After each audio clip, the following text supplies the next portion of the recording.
I speak to you in the name of the one holy and living God. Please be seated.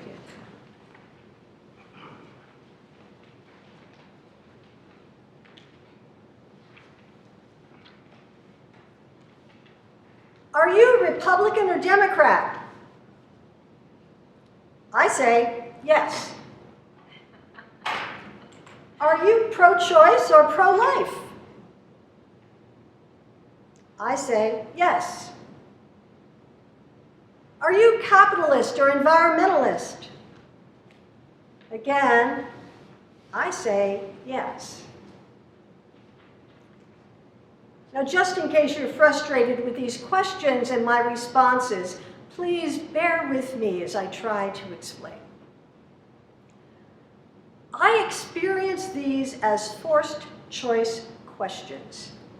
Questions that are carefully designed to assign me to a particular category or group. Questions aligned with narrowly defined sets of values or ideology. Questions meant to make me small and separate me from you. And in case you haven't guessed it, I do not like forced choice questions. And I do not want to take the bait. So, if you would, please just consider this.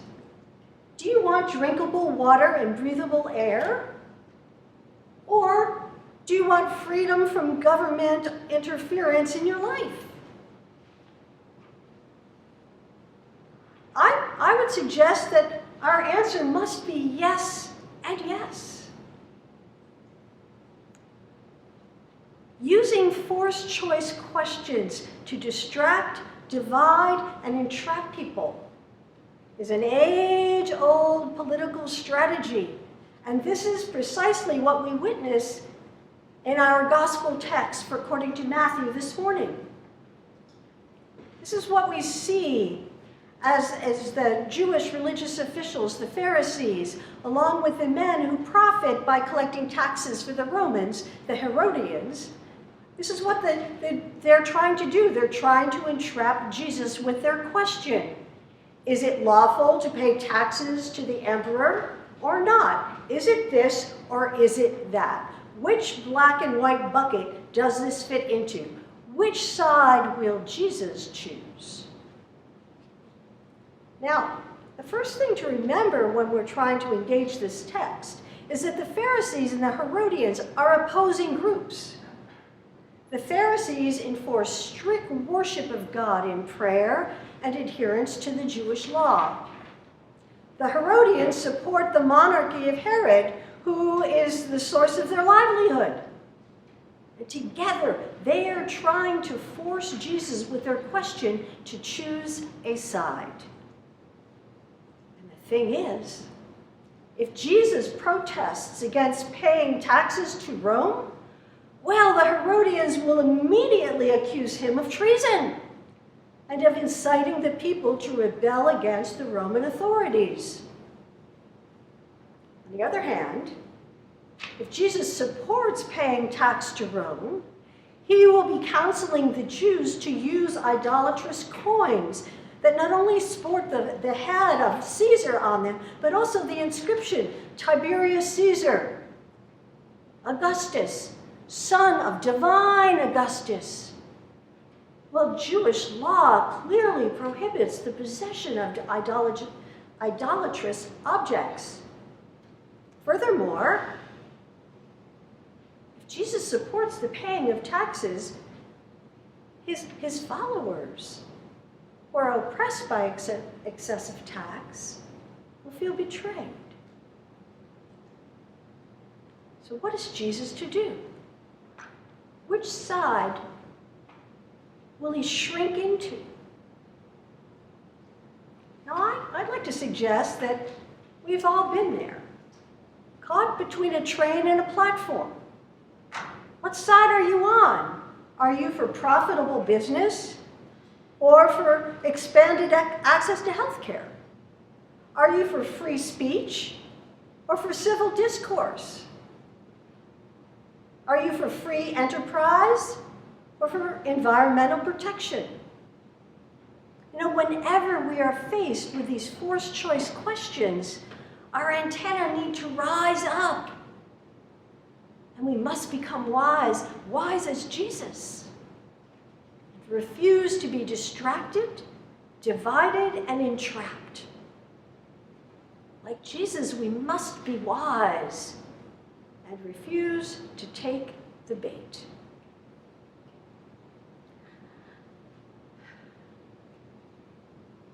So now I'm going to go out on a limb. And I hope I don't cut it off behind me, but I'm sure you'll let me know. And if I offend you, I apologize in advance. But I would like to use wisdom, look through the lens of wisdom at a contemporary example of a forced choice question, a question that's intended by each party to entrap and incriminate the opposition.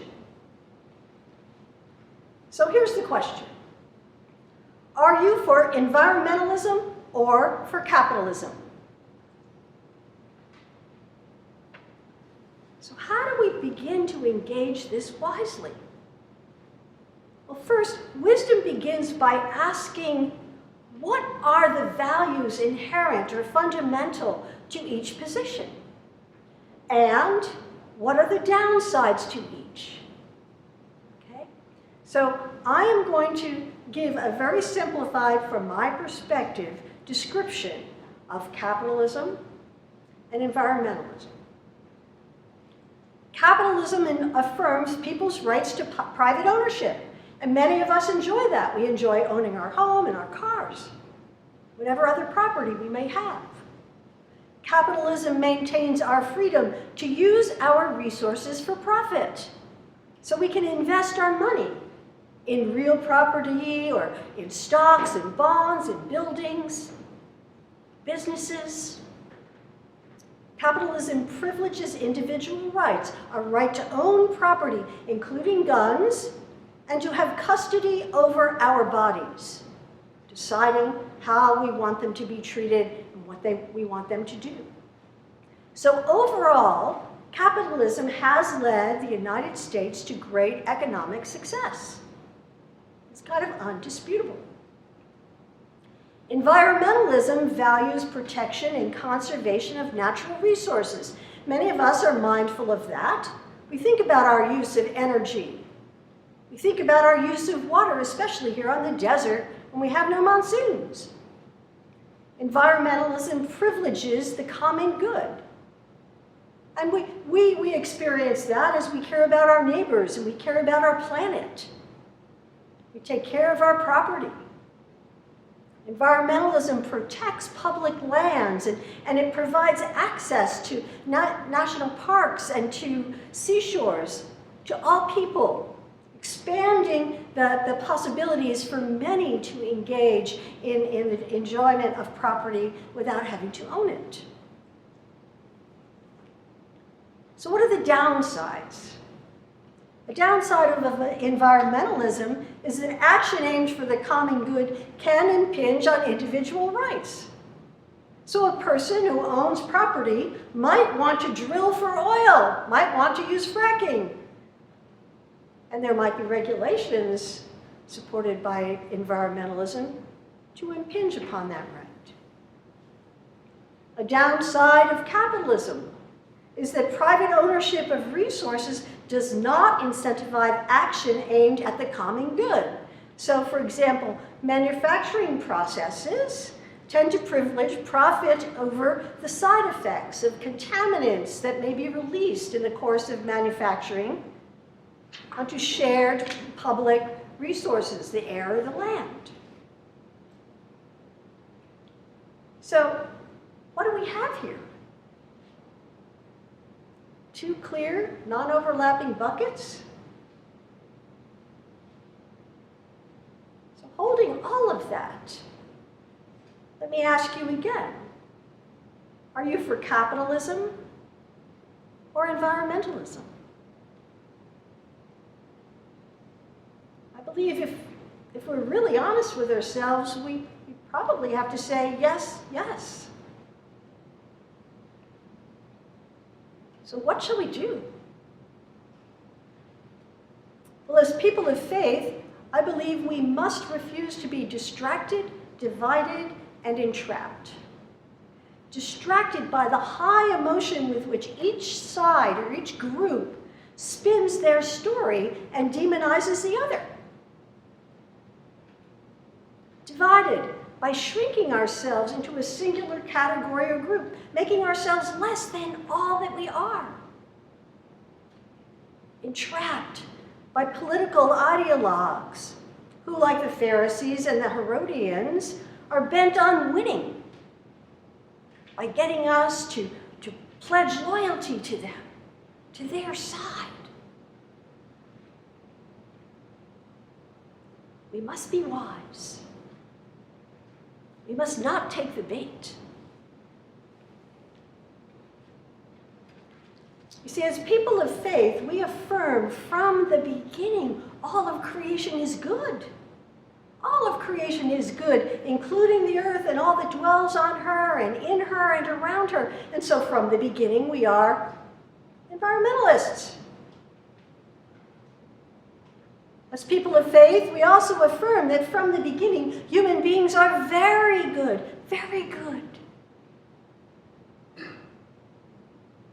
have the right to freedom, the fullness of life, and dominion over all creation. So from the beginning, we are also capitalists. Therefore, the question cannot be, are you for capitalism or environmentalism? The question must be, how do we, people of faith, embody our value for both personal agency and the common good? This is who we are. And I believe this is the heart of the matter. And it bids us to be wise, wise as Jesus, and refuse to take the bait and be entrapped in little groups that pledge opposition to one another. To people of God, I believe this is the work before us today, and the next day, and the next day, and every single day until we find our place united in this spaciousness to hold both ways, to refuse to be divided. You know, Eliot began our prelude with a new psalm. Our psalm began with, "Sing to the Lord a new song." Dear people of God, we must sing a new song. We must sing a new song.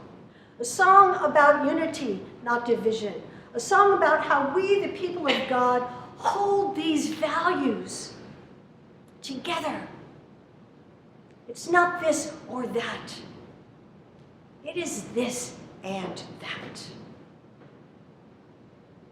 Sing to the Lord a new song. Amen. This morning's call to action aimed at what is right is an invitation for you to look for someone who's experiencing difficulty, whether it be physical, emotional, social, spiritual, financial, and think of a way that you can anonymously do something for them. A note, a card, dropping off something at their doorstep. But the idea is to be anonymous, because being anonymous, they are twice blessed. The gift comes to them from they know not where, and you are becoming the deliverers of God's blessing. And so you too are blessed. So I encourage you to do that this week.